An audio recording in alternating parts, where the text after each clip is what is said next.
Hey guys, welcome back. Today we're out at the range with a brand new product that I'm really excited to have my hands on.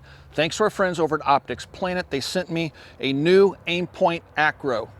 Optics Planet has supported us here at the Military Arms Channel for many years, and when we request things like this, they will send them out to us free of charge for us to evaluate. They don't care what our opinion is. So anyway, this is a sight I read about in 2018 and is now starting to ship in 2019. The ACRO comes to market, MSRP is $669 or $660, something like that, but the actual street price is going to be closer to $600. But what makes this sight different than popular red dot sights that are already on the market right now for handguns? What does set it apart? Does anything set it apart? I've seen the memes.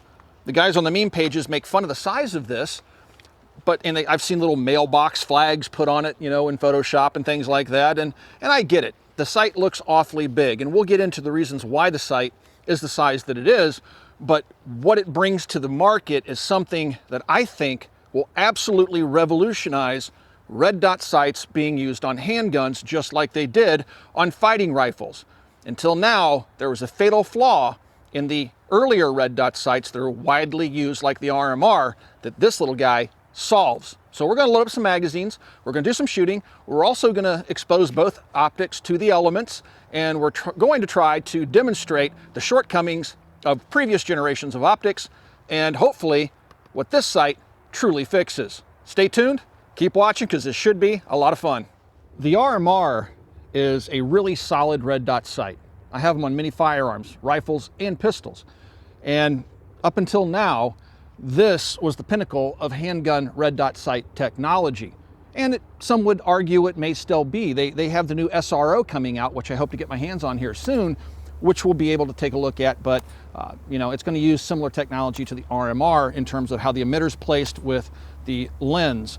So if you take a look at the RMR, first of all, it's built like a tank, all aluminum housing. You literally drive nails with these bad boys. They are very, very durable. The only complaint I have about the RMR is that it has a I'm gonna go ahead and lock it open. There's no magazine in the gun, and the gun is empty. But this lens does resist chips because brass will hit the lens, so it's good there. But this lens is really thick and fish bowls the optics, the image, I should say, through the optic.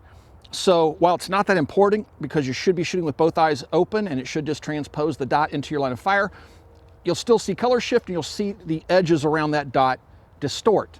And it can be distracting. Easy to get around. I've gotten around it and continue to use the RMRs. The biggest problem I find with the RMR, and people will report various levels of difficulty with this, or I should say various levels of problems with this, is that when I put the gun down like I'm carrying it in a holster, this area right here becomes a cup for debris, water, dirt, mud, whatever. If you carry it on your side, if you carry it on a thigh holster, no matter where you carry it, this is a big cup just begging to have stuff fall into it. That becomes a problem because back here where this rear dial is, there's a little tiny emitter in there. And that emitter is projecting a dot onto the lens. So this is all open air. If anything gets between that emitter and that screen, you lose your dot. So if I drop this in the mud, I have no dot. So that's the biggest concern. Also, even though this has suppressor height sights and it will co-witness through the RMR, it's still a problem if you can't get your finger inside this cup and clean this well enough to even use your iron sights as backups. If this thing becomes caked with mud on the inside, man, you better have Q-tips to get some of that crud out so you can even use your iron sights as backups. So that's the biggest problem I see with the RMR. Now I'm gonna take a little bit of water here. I'm gonna put some water in the RMR. All right, see how it acts like a cup? What I was telling you about? Now, some people have posted images, you know, the water's just leaking out. It's not watertight, so the water's just falling out. I'm gonna let me grab it one more time here. I'm gonna get some back on the emitter panel too. So now the water's draining out, so it drains out on its own. And people have reported various problems. I've read blog posts where they've had images of where you have 50 dots to choose from just because you got water inside of your RMR. So I'm gonna take a look here really quick, and I still see a nice sharp dot. All right, I don't see 50 dots. I still see a nice clean dot. And that's despite the fact I still have water inside the emitter cup, okay? So I don't really think water is that big of a deal. Now I'm gonna step over to a camera. I'm gonna leave it with the water in the emitter cup just like this. I'm gonna step over to another camera and film for you what I see through this sight right now. Be right back. So I still have water in the RMR. It's inside the trough, but as you can see, those little glowing white dots around the edges of the lens, that's water droplets. But as you can see, the water ran off the lens and hasn't really affected the dot at all. It's still very, very usable, even though we still have water inside that cup inside and some of it touching the emitter itself. So water, not a huge problem with the RMR. So with the water, I'm gonna put some in the RMR again, really quick. Even with water pooling inside there, well, right now, yeah, I still see a nice bright dot and there's water literally pooling inside the sight. All right, so the laser is projecting through that water. Now, I'm gonna go ahead and load the gun. So this is one of the reasons why I don't have that big of a problem with water.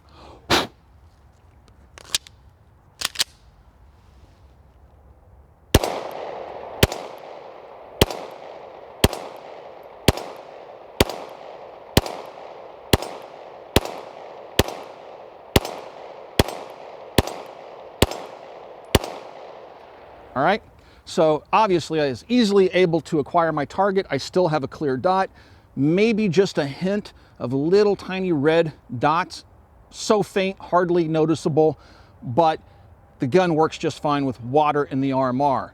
The next test is going to be quite a bit different, I think. So here's the next problem. If you're rolling around in the dirt or you drop your weapon in the dirt and you get dirt inside the RMR, now you've got a real problem, okay? Just wiping this off, even with your finger, and this is just regular ground dirt that we have out here in Indiana right now. If you take a look inside there, there's no effective way for me to quickly clean that out. Yes, I've gotten a clear sight through here, and maybe, let's check. Yep, I just barely got my iron sight, so that's good to go, but I have no emitter. Let me step over to the camera and show you what I see through the lens of the camera while looking through this red dot sight. Tip, it's going to show nothing. There's not a dot.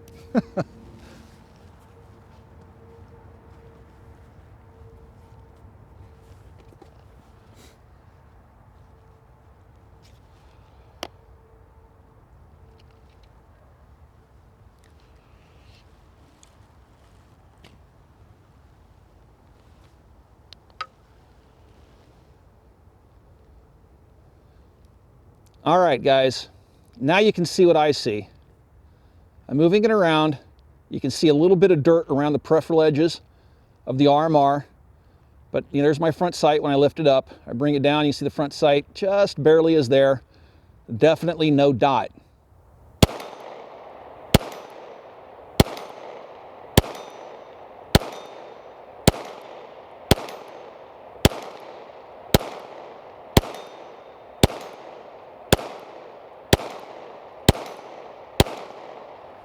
So let's see if we can clear the RMR using something that a soldier would have in the field. He'd have a canteen, or she would have a canteen of water. Now, a police officer may or may not have water on them. Most of the cops I know don't carry canteens. So I'm gonna go ahead and flush the sight. I should point out, I tried blowing on it, but it's wettish, dirtish, because we've had a lot of rain lately. I tried blowing on it, and I couldn't blow enough out to get it clear at all. Couldn't move any of it. So I've just hosed it off with water here really quick. Let's go ahead and load it up and see if I can hit a target. My dot is back. I see water droplets, but I can easily pick up my target, no problem.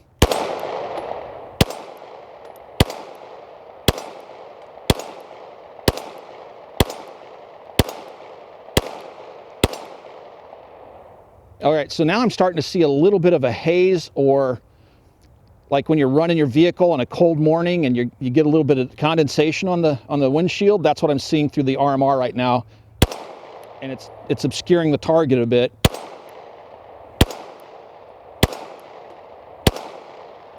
but still usable. So really, anything other than water, sand, dirt, mud, is going to cause this thing to go down, or it's going to require cleaning. We were able to effectively clean it in the field with water, but if you're using this as a daily carry as a civilian or as law enforcement, and you may not have water, easy access to water on you, you're not going to clean it with a finger, and you're not going to clean it with a t-shirt, at least not in time to save your life, generally speaking. So something to consider when you're using an RMR for personal defense in the civilian world. The new Aimpoint ACRO P-1, which is its full nomenclature, is roughly the same size in terms of height as an RMR and just a fraction of an inch longer. The only real difference is the RMR is cut back here and is open, and as you can see with the ACRO, it's a completely sealed system. Think of a T1 micro or a T2 micro. And that's its true benefit. The sight, as it says on the side, has a 3.5 MOA red dot. So that means at roughly 100 yards, the dot's roughly going to be 3.5 inches in size. For handgun distances, it's going to look like a very precise dot, and it has very little blooming and looks really, really good, as you'll see in video. So the sight has 10 settings, and these are really, really intuitive and easy to use settings. So here are your controls of the sight. They're rubberized. The sight is good to 25 meters of depth in water, and the buttons are recessed enough so you're not going to hit them by bumping into stuff or having it in a holster. It takes a conscious effort to push up or down. And basically, if you push it all the way down, it goes into one of its 4 night vision settings. If you push it all the way up, it has 10 brightness settings. It'll go to its brightest setting for daylight usage. Aimpoint says that if you set it to position 6, which is a daytime setting, anything above 4 is a daytime setting. At position 6, it'll run for a year at that setting before it needs a battery change. So it doesn't have the exact same type of electronics in it that you would find in a T1 or T2 micro, which you can literally leave on for 3 or 4 years, sometimes more. So what you'll want to do is basically set an alarm in your calendar on your phone to change your battery every 8 months or so if you're carrying the handgun for defensive purposes, something that should be relatively simple to do. So the gun I'm using it on is a P10C. This is one of the new P10C Optics Cuts. This handgun is manufactured right here in the United States. This one is not Czech made. This one's actually produced in the United States, which is kind of cool. And comparing it to my original Czech guns, I can't really tell any difference whatsoever. We'll do a separate video on that. But it has an Aimpoint mounting plate. And when you take a look at the mounting plate, really, it just looks like a Picatinny rail.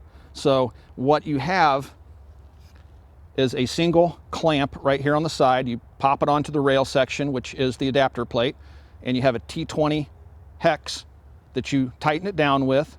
And then over here on the right-hand side, you have your battery compartment.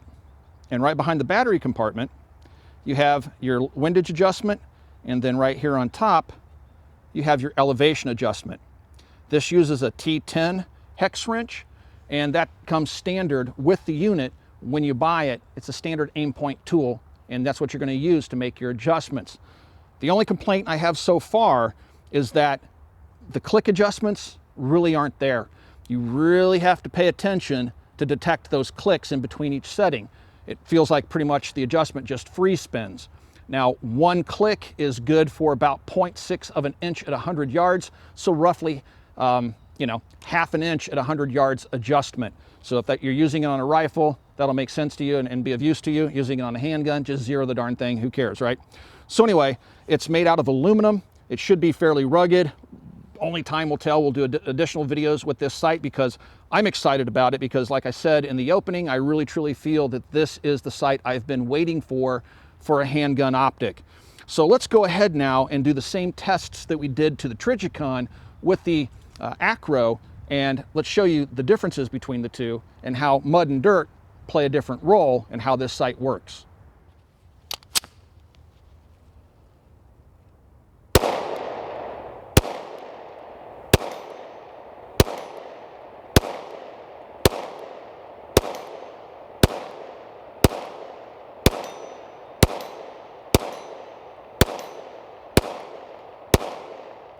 I know this may seem rather pointless, but we're going to go ahead and pour water on the ACRO, and as you can see, the water runs right off.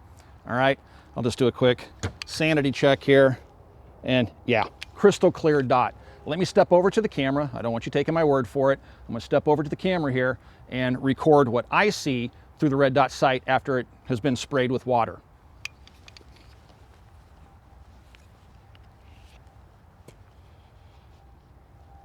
All right. And there you guys can see there is no change in the image whatsoever.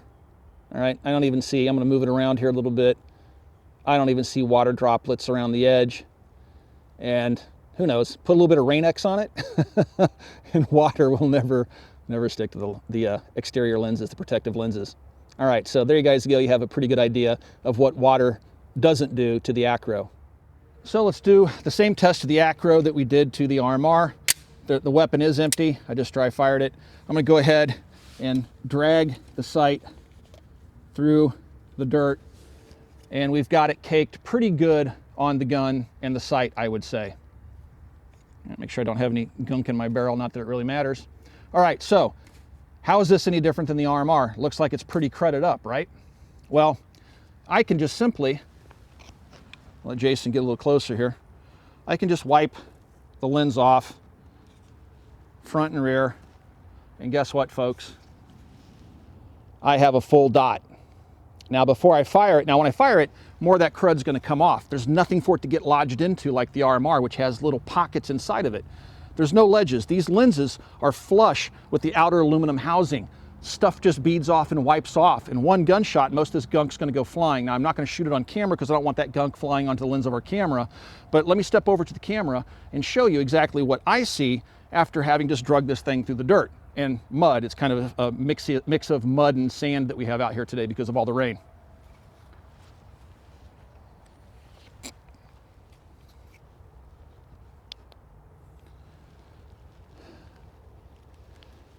All right, guys, straight out of the dirt, and there's our dot. As you can see, within less than a second, I have my red dot sight back in the fight. No need for water, no need for special cleaning. Just run a finger on both lenses and it's up and running. And if you're in a real hurry, you don't even need to worry about the front lens. Just wipe off the back lens. It'll act as an occluded gun sight, occluded eye gun sight, I should say, like the old Armisen OEG. So there you go. So let's see what happens. Jason came up with this idea. The weapon is empty. I'm gonna go ahead and drag it in the dirt again. And this time it's just falling off. I'm gonna try to cup some on there, okay? And now, I'm gonna take a loaded magazine. I could just wipe it off with my finger as I had shown you before, but just simply loading the gun. Yep, gives me my dot. So we're back in the fight.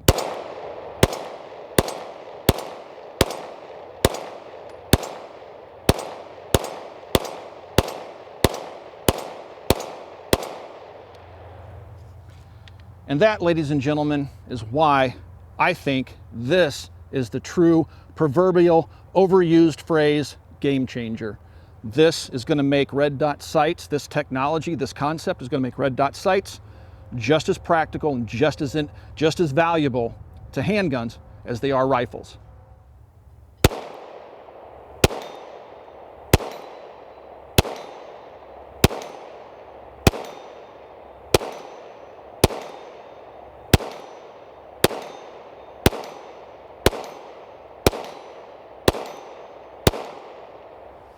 This is by no means an exhaustive test video, but one thing I am curious about is, will this thing stand up to being abused just a little bit? If you're wearing it in a holster, it could get dropped, it could get banged into things, just rough handling.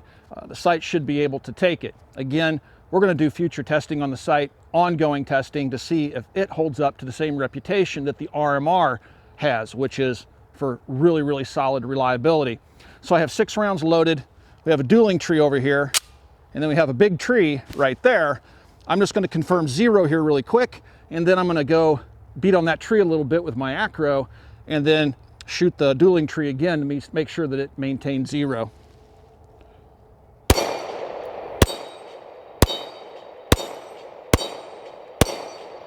All right, roughly zeroed. The gun is empty. All right, gun's empty, striker's down. That hurt. All right, so let's go ahead.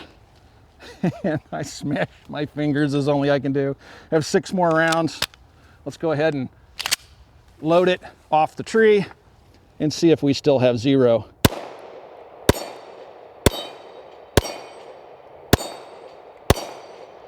Well, when I do my part, yeah, I pulled the first one. I really smashed my hand on that tree, guys. I would say that the Acro is probably going to hold up pretty darn well to any type of rough handling like that. So, yeah. I hope you guys enjoyed coming out to the range and getting a first look at the new Aimpoint ACRO P-1 sight. So far, it's living up to its expectations. But keep in mind, guys, I have a fairly high bar for Aimpoint optics. They are among the best, if not the best, optics maker out there. They've been making red dot sights for decades. I have sights that are well over 10 years old that are still working. So we're going to continue to use this sight. I'm going to pick up 1 or 2 more, put them on rifles, put them on handguns, and just see how it works. Heck, maybe I'll even find some big bore revolver to stick one on. But so far, so good. I think it has a lot of promise. Let's see what other people have to say about it. Don't just watch my videos. Check out other videos that are being produced. Let's see if anybody else has any issues. But so far, I'm pretty darn happy with it. How does it stack up against the RMR? Well, this is kind of the gold standard at this point in time. I mean, this is what the Acro has to live up to. This is a bulletproof red dot sight. You can literally beat gravel with the darn thing. I've seen it done. Won't do it to mine, but I've seen it done. And they're just very, very rugged. But it has a very, very small lens that makes it just not as pleasant to shoot as the Acro. The Acro just gives you a better sight picture overall. But the red dot's there and it's extremely rugged, so it's a tough act to follow. So the Aimpoint certainly has its path ahead. It's going to be a difficult one, I think. And so again, let's see what other folks have to say about it, and we'll keep talking about it in the future. Guys, if you'd like to support us here at the Military Arms channel, the best way to do that is to become a Patreon supporter. We do have a link down below. If you follow that link, check out some of the tier levels and consider supporting us directly here at the channel. We do not take any industry money, so we can come out here, we can beat optics like this against trees and give you our honest opinion. Also, we are Twitch gamers, so if you guys would like to join us on a stream, become a Patreon, send us a note on the PSN network, and you can join us in a live stream over on Twitch. Yes, we're gamers, been doing it my entire life. And please swing by and check us out at coppercustom.com, which is our online store. Guys, thanks for 11 years of support, and we'll talk to you all soon.